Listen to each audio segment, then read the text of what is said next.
Genesis 30. Rachel and Leah's children. When Rachel saw that she was not bearing Jacob any children, she became jealous of her sister. She said to Jacob, "Give me children, or I'll die." Jacob became angry with her and said, "Am I in the place of God who has kept you from having children?" Then she said, "Here is Bilhah, my servant. Sleep with her, so that she can bear children for me, and I too can build a family through her." So she gave him her servant Bilhah as a wife. Jacob slept with her, and she became pregnant and bore him a son. Then Rachel said, "God has vindicated me. He has listened to my plea and given me a son." Because of this she named him Dan. Rachel's servant Bilhah conceived again and bore Jacob a second son. Then Rachel said, "I have had a great struggle with my sister, and I have won." So she named him Naphtali. When Leah saw that she had stopped having children, she took her servant Zilpah and gave her to Jacob as a wife. Leah's servant Zilpah bore Jacob a son. Then Leah said, "What good fortune!"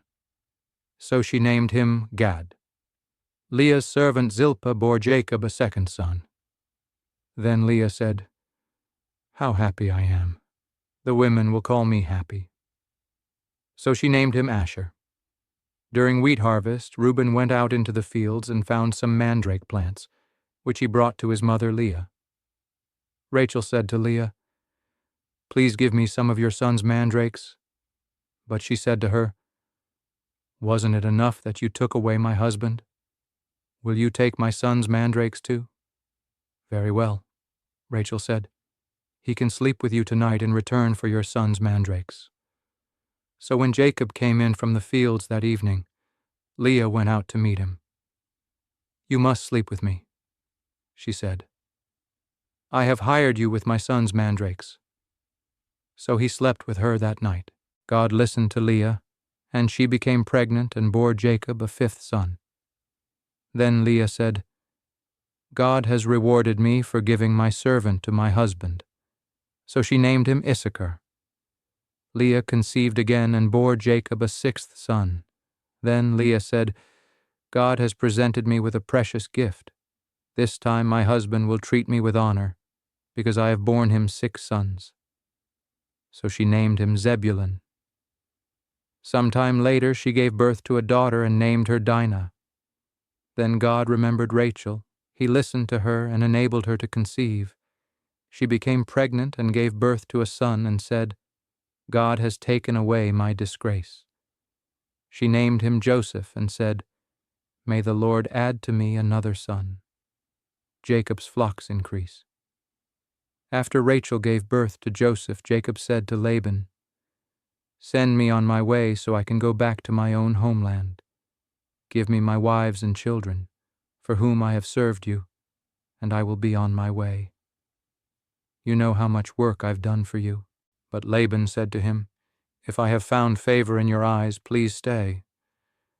I have learned by divination that the Lord has blessed me because of you."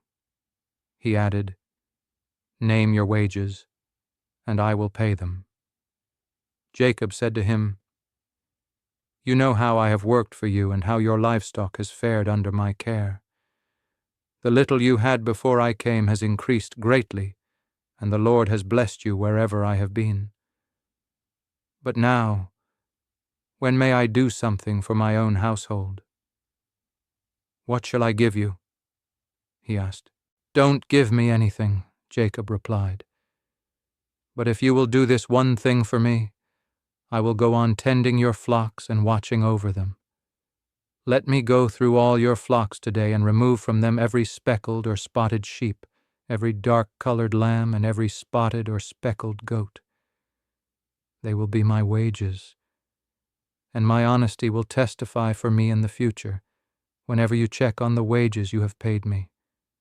Any goat in my possession that is not speckled or spotted, or any lamb that is not dark-colored, will be considered stolen." "Agreed," said Laban. "Let it be as you have said." That same day he removed all the male goats that were streaked or spotted, and all the speckled or spotted female goats, all that had white on them, and all the dark-colored lambs, and he placed them in the care of his sons. Then he put a 3-day journey between himself and Jacob, while Jacob continued to tend the rest of Laban's flocks. Jacob, however, took fresh-cut branches from poplar, almond, and plane trees, and made white stripes on them by peeling the bark and exposing the white inner wood of the branches. Then he placed the peeled branches in all the watering troughs, so that they would be directly in front of the flocks when they came to drink. When the flocks were in heat and came to drink, they mated in front of the branches, and they bore young that were streaked or speckled or spotted. Jacob set apart the young of the flock by themselves, but made the rest face the streaked and dark-colored animals that belonged to Laban. Thus he made separate flocks for himself, and did not put them with Laban's animals. Whenever the stronger females were in heat, Jacob would place the branches in the troughs in front of the animals, so they would mate near the branches. But if the animals were weak, he would not place them there. So the weak animals went to Laban, and the strong ones to Jacob. In this way, the man grew exceedingly prosperous and came to own large flocks, and female and male servants, and camels and donkeys. Genesis 31. Jacob flees from Laban. Jacob heard that Laban's sons were saying, "Jacob has taken everything our father owned and has gained all this wealth from what belonged to our father." And Jacob noticed that Laban's attitude toward him was not what it had been. Then the Lord said to Jacob, "Go back to the land of your fathers and to your relatives, and I will be with you." So Jacob sent word to Rachel and Leah to come out to the fields where his flocks were.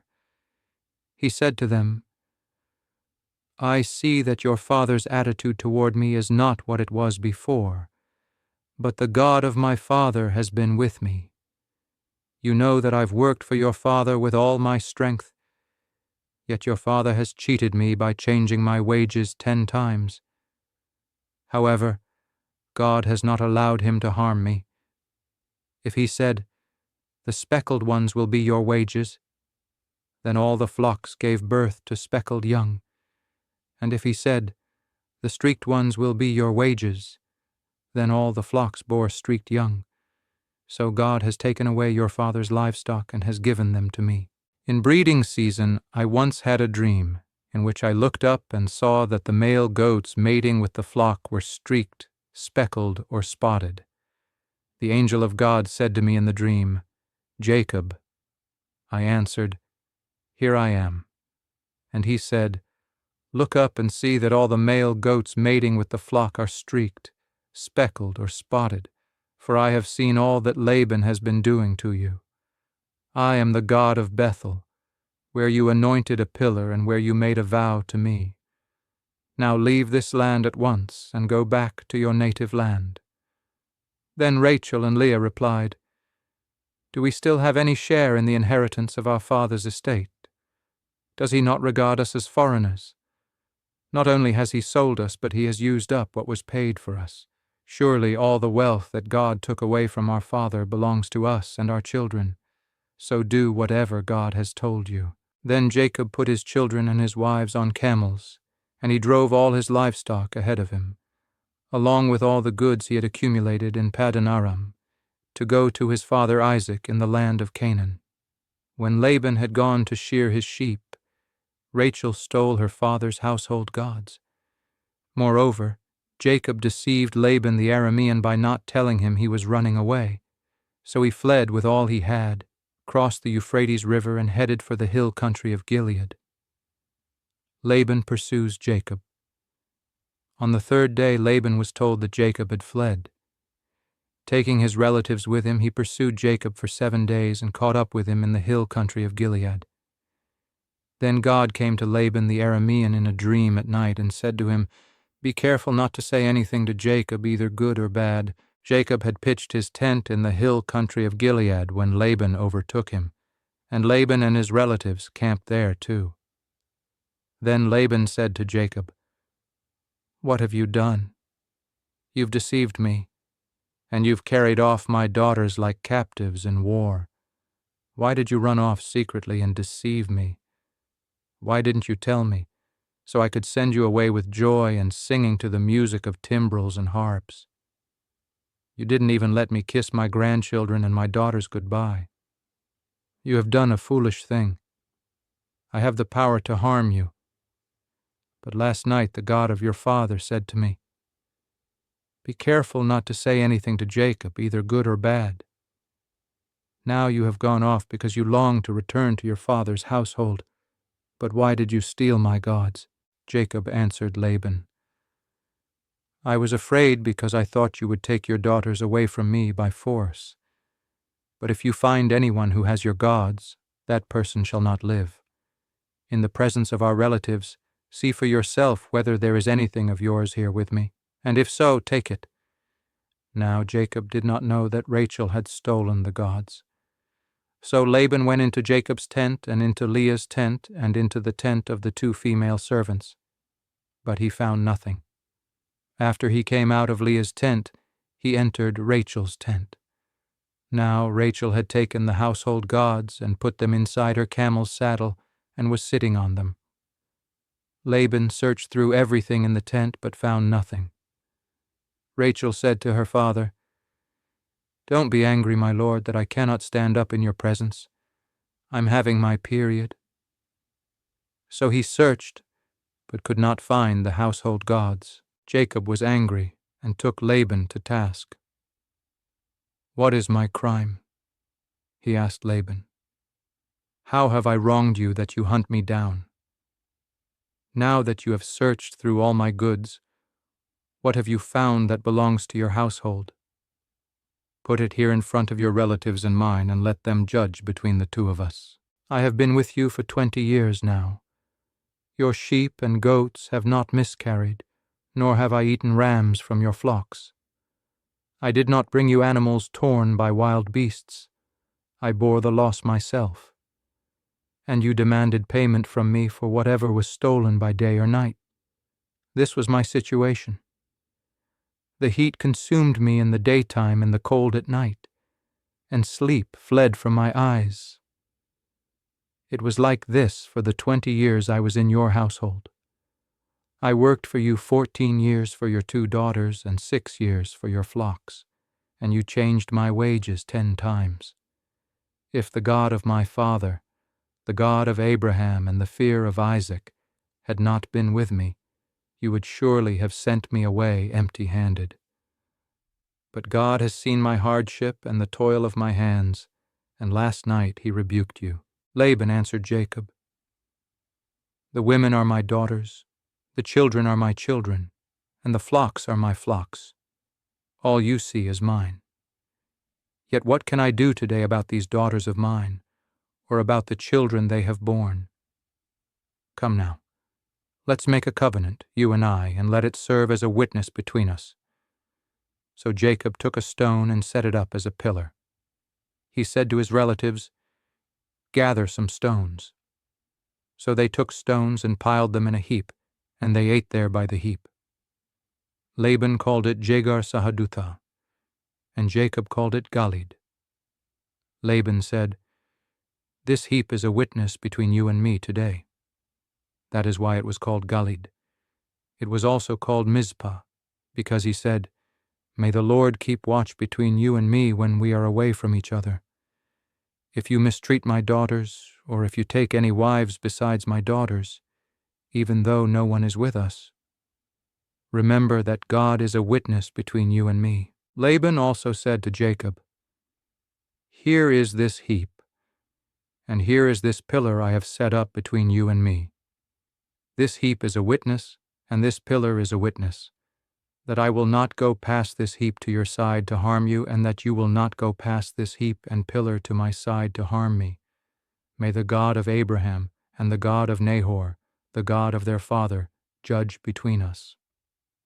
So Jacob took an oath in the name of the fear of his father Isaac. He offered a sacrifice there in the hill country and invited his relatives to a meal. After they had eaten, they spent the night there. Early the next morning, Laban kissed his grandchildren and his daughters and blessed them. Then he left and returned home. Genesis 32. Jacob prepares to meet Esau. Jacob went on his way, and the angels of God met him. When Jacob saw them, he said, "This is the camp of God." So he named that place Mahanaim. Jacob sent messengers ahead of him to his brother Esau in the land of Seir, the country of Edom. He instructed them, "This is what you are to say to my lord Esau. Your servant Jacob says, I have been staying with Laban and have remained there till now. I have cattle and donkeys, sheep and goats, male and female servants. Now I am sending this message to my lord, that I may find favor in your eyes." When the messengers returned to Jacob, they said, "We went to your brother Esau, and now he is coming to meet you, and 400 men are with him." In great fear and distress, Jacob divided the people who were with him into 2 groups, and the flocks and herds and camels as well. He thought, "If Esau comes and attacks one group, the group that is left may escape." Then Jacob prayed, "O God of my father Abraham, God of my father Isaac, Lord, you who said to me, 'Go back to your country and your relatives, and I will make you prosper.' I am unworthy of all the kindness and faithfulness you have shown your servant.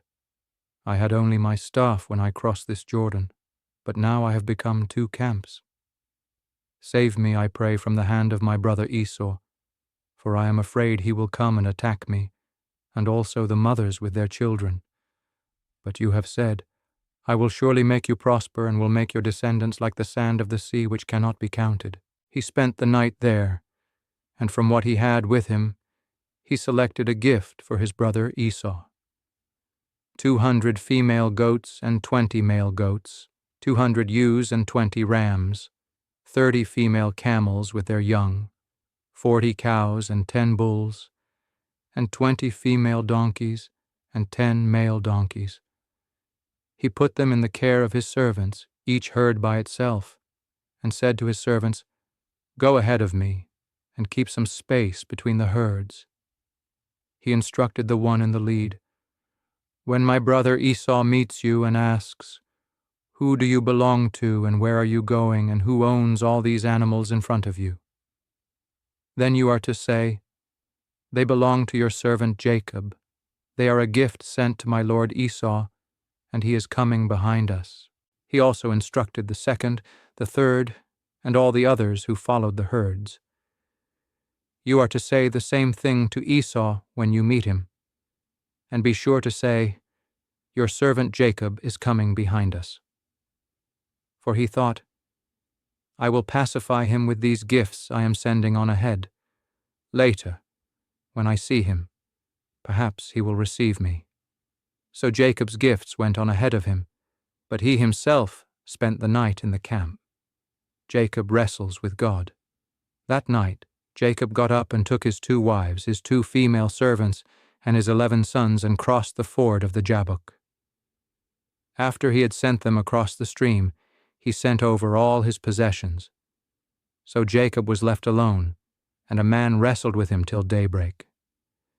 When the man saw that he could not overpower him, he touched the socket of Jacob's hip, so that his hip was wrenched as he wrestled with the man. Then the man said, "Let me go, for it is daybreak." But Jacob replied, "I will not let you go unless you bless me." The man asked him, "What is your name?" "Jacob," he answered. Then the man said, "Your name will no longer be Jacob, but Israel, because you have struggled with God and with humans and have overcome." Jacob said, "Please tell me your name." But he replied, "Why do you ask my name?" Then he blessed him there. So Jacob called the place Peniel, saying, "It is because I saw God face to face, and yet my life was spared." The sun rose above him as he passed Peniel, and he was limping because of his hip. Therefore to this day the Israelites do not eat the tendon attached to the socket of the hip, because the socket of Jacob's hip was touched near the tendon. Genesis 33. Jacob meets Esau. Jacob looked up, and there was Esau, coming with his 400 men. So he divided the children among Leah, Rachel, and the 2 female servants. He put the female servants and their children in front, Leah and her children next, and Rachel and Joseph in the rear. He himself went on ahead and bowed down to the ground 7 times as he approached his brother. But Esau ran to meet Jacob and embraced him. He threw his arms around his neck and kissed him. And they wept. Then Esau looked up and saw the women and children. "Who are these with you?" he asked. Jacob answered, "They are the children God has graciously given your servant." Then the female servants and their children approached and bowed down. Next Leah and her children came and bowed down. Last of all came Joseph and Rachel, and they too bowed down. Esau asked, "What's the meaning of all these flocks and herds I met?" "To find favor in your eyes, my lord," he said. But Esau said, "I already have plenty, my brother. Keep what you have for yourself." "No, please," said Jacob. "If I have found favor in your eyes, accept this gift from me, for to see your face is like seeing the face of God, now that you have received me favorably. Please accept the present that was brought to you, for God has been gracious to me and I have all I need." And because Jacob insisted, Esau accepted it. Then Esau said, "Let us be on our way. I'll accompany you." But Jacob said to him, "My Lord knows that the children are tender and that I must care for the ewes and cows that are nursing their young. If they are driven hard just one day, all the animals will die. So let my Lord go on ahead of his servant, while I move along slowly at the pace of the flocks and herds before me and the pace of the children, until I come to my Lord in Seir." Esau said, "Then let me leave some of my men with you." "But why do that?" Jacob asked. "Just let me find favor in the eyes of my Lord." So that day Esau started on his way back to Seir. Jacob, however, went to Succoth, where he built a place for himself and made shelters for his livestock. That is why the place is called Succoth. After Jacob came from Paddan Aram, he arrived safely at the city of Shechem in Canaan, and camped within sight of the city. For 100 pieces of silver he bought from the sons of Hamor, the father of Shechem, the plot of ground where he pitched his tent. There he set up an altar and called it El Elohe Israel. Genesis 34. Dinah and the Shechemites. Now Dinah, the daughter Leah had borne to Jacob, went out to visit the women of the land. When Shechem son of Hamor the Hivite, the ruler of that area, saw her, he took her and raped her. His heart was drawn to Dinah, daughter of Jacob.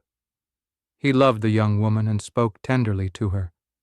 And Shechem said to his father Hamor, "Get me this girl as my wife." When Jacob heard that his daughter Dinah had been defiled, his sons were in the fields with his livestock, so he did nothing about it until they came home. Then Shechem's father Hamor went out to talk with Jacob. Meanwhile Jacob's sons had come in from the fields as soon as they heard what had happened. They were shocked and furious, because Shechem had done an outrageous thing in Israel by sleeping with Jacob's daughter, a thing that should not be done. But Hamor said to them, "My son Shechem has his heart set on your daughter. Please give her to him as his wife. Intermarry with us. Give us your daughters and take our daughters for yourselves. You can settle among us. The land is open to you. Live in it, trade in it, and acquire property in it." Then Shechem said to Dinah's father and brothers, "Let me find favor in your eyes, and I will give you whatever you ask. Make the price for the bride and the gift I am to bring as great as you like, and I'll pay whatever you ask me. Only give me the young woman as my wife." Because their sister Dinah had been defiled, Jacob's sons replied deceitfully as they spoke to Shechem and his father Hamor. They said to them, "We can't do such a thing. We can't give our sister to a man who is not circumcised. That would be a disgrace to us. We will enter into an agreement with you on one condition only, that you become like us by circumcising all your males. Then we will give you our daughters and take your daughters for ourselves. We'll settle among you and become one people with you. But if you will not agree to be circumcised, we'll take our sister and go." Their proposal seemed good to Hamor and his son Shechem. The young man, who was the most honored of all his father's family, lost no time in doing what they said, because he was delighted with Jacob's daughter. So Hamor and his son Shechem went to the gate of their city to speak to the men of their city. "These men are friendly toward us," they said. "Let them live in our land and trade in it. The land has plenty of room for them. We can marry their daughters, and they can marry ours. But the men will agree to live with us as one people only on the condition that our males be circumcised, as they themselves are. Won't their livestock, their property, and all their other animals become ours? So let us agree to their terms, and they will settle among us." All the men who went out of the city gate agreed with Hamor and his son Shechem, and every male in the city was circumcised. 3 days later, while all of them were still in pain, 2 of Jacob's sons, Simeon and Levi, Dinah's brothers, took their swords and attacked the unsuspecting city, killing every male. They put Hamor and his son Shechem to the sword, and took Dinah from Shechem's house and left. The sons of Jacob came upon the dead bodies and looted the city where their sister had been defiled. They seized their flocks and herds and donkeys and everything else of theirs in the city and out in the fields. They carried off all their wealth and all their women and children, taking as plunder everything in the houses. Then Jacob said to Simeon and Levi, "You have brought trouble on me by making me obnoxious to the Canaanites and Perizzites, the people living in this land. We are few in number, and if they join forces against me and attack me, I and my household will be destroyed." But they replied, "Should he have treated our sister like a prostitute?